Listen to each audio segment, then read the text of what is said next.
So this evening, I'm very pleased to talk to Michael Dougherty, who's one of the producers of Browncoats Redemption, a film that I'm really looking forward to seeing. So, hello, Michael. It's nice to meet you at last. Hey, Higlet, it's good to see you in person. So, I wondered if we could start with a potted history of Michael and what brought you to become a producer of Browncoats Redemption. Well, apparently there was a night in Kansas where no, I'm just kidding. Uh, We don't need to go quite that far back, I don't think. oh, damn. So back in July of 2008, right after Shore Leave 31, Stephen Fisher, one of the co-producers and co-creators, came to me and asked if I'd thought about doing a Firefly fan film. And to be honest, up until that point, I hadn't, and I wasn't aware that there was any going on. So I was like, sure, let's do it, and then went full steam ahead. Went to Dragon Con in 2008 and asked the Browncoats if it was something they'd be interested in. Then got a lot of really positive feedback, went home, wrote a script, started um, creating an online community. We were kind of naive because we didn't realize there had been two attempts at Firefly fan films before with Into the Black and Bellflower.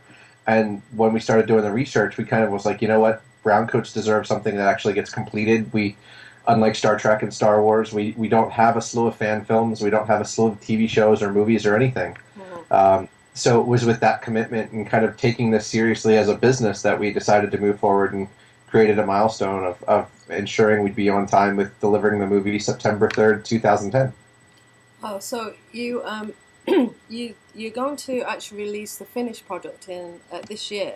So in less just over 2 years, you've gone from nothing to a completed film, which for people who do it full time is quite a tall order. So have you? What's been your biggest difficulty? Would you say to get that timeline? Um, Real life.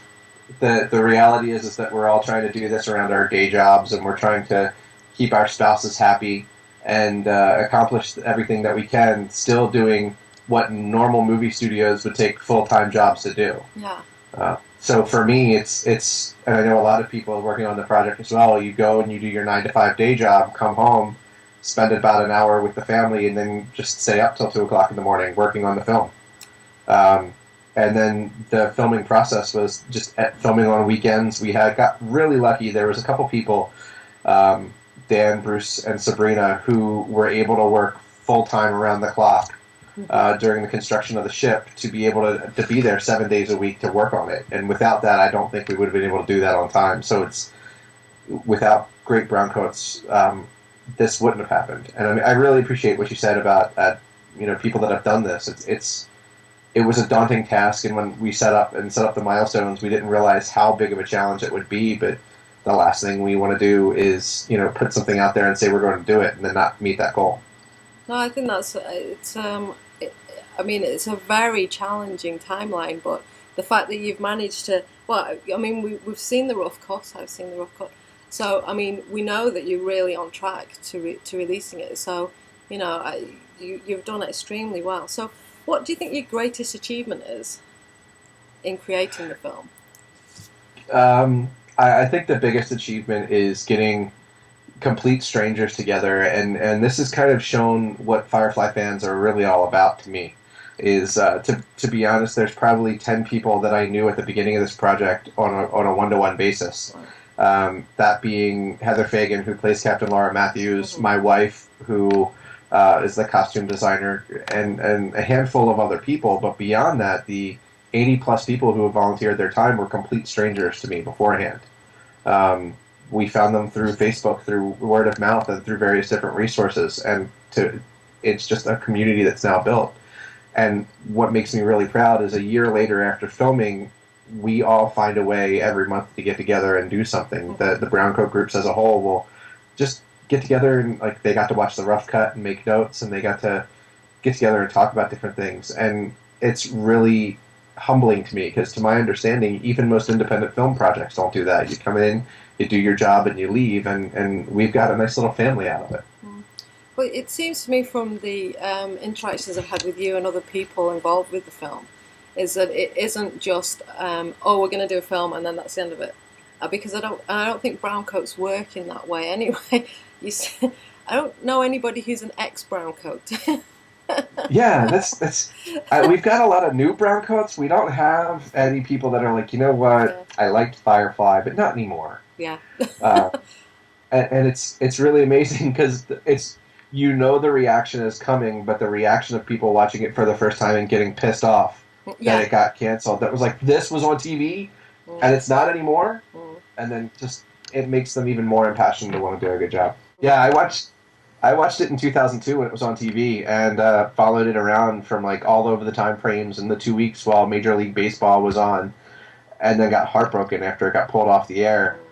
And there's a couple people that are involved in the film that know what that feels like, but majority of them just know the DVD and then seeing Yeah. the film.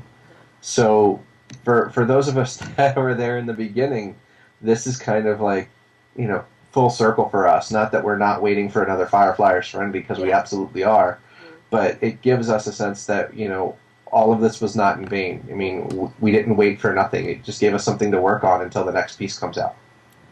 So on the set of Firefly and Serenity, Nathan Fillion was the big joker. So who's the big joker on your set? Um, Apart from you. Or you can say it was you as well. it was a little bit of all of us. It was we made it a mission to kind of keep the spirit light on set. And I mean, we were doing 18-hour days back to back on weekends. Mm. So if we didn't have a good humor about the way things were going, it was just going to be a terrible experience. Unfortunately, it wasn't. I think the king of practical jokes on a set would have to go to Eric Manchester, who was our lighting guy, who would help me find pretty creative ways to punk people out. The one that makes me laugh the most is the one that we don't have on film. Is we got PJ Harzma. Oh yeah, yeah. He makes a cameo in the movie, and we got a film of our captain, playing a prank on him, and it was his turn to retaliate, and he was all ready for it, and we were going to do it during a filmed rehearsal, and he didn't realize the camera wasn't on. So we got the experience of the prank. Everybody was loving it, and we just don't have it on film. But Well, I suppose that makes it funnier in a way. yeah, I mean, it's a great experience for everybody. I mean, it's a story you tell around the campfire, which is Yeah. really an amazing experience for a lot of people. Yeah. Now I see in the background you have, well, your Terrifying Space Monkey. Now you didn't let that anywhere near the set, I hope. Oh, it was all over the set. It's actually in the movie too. But yeah, the monkey caused some mayhem. There's actually going to be Terrifying Space Monkey commentary on the DVD Oh, excellent. as a hidden track somewhere. But yeah, the monkey got his fair share of running amok on the set.